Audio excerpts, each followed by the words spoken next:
Esse é o gráfico da Fiocruz mostrando a evolução dos óbitos por Covid ao longo do ano passado, desde janeiro de 2021 até o final de setembro, início de outubro.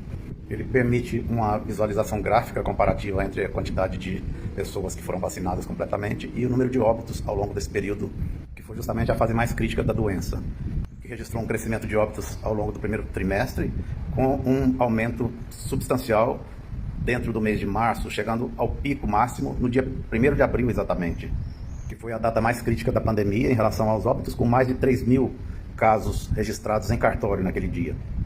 A partir daí, registrou-se uma pequena oscilação nas 2 primeiras semanas de abril, mas essa curva veio caindo sistematicamente e bruscamente, de forma irreversível, como vem acontecendo até hoje.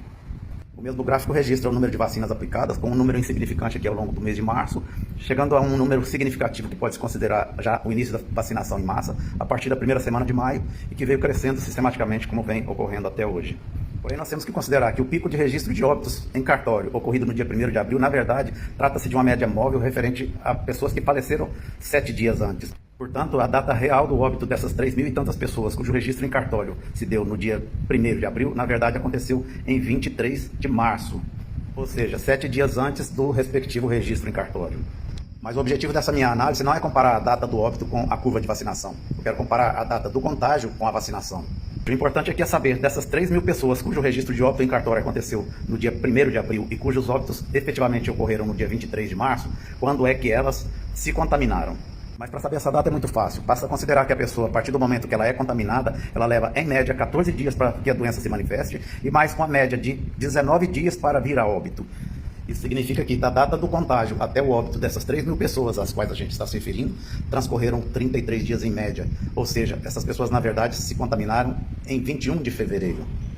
Isso indica que as 3.000 pessoas que registraram o óbito no dia do pico, em 1º de abril, na verdade faleceram em 23 de março e essas pessoas se contaminaram pela Covid no dia 21 de fevereiro. Tendo então determinada a data de contágio dessas 3.000 pessoas às quais a gente se refere, agora eu quero fazer uma comparação do contágio com o processo de vacinação para ver se é possível estabelecer alguma relação direta entre um evento e o outro. Então vamos fazer uma análise comparativa das duas curvas em azul, a curva de contágio com a curva que mostra o processo de vacinação.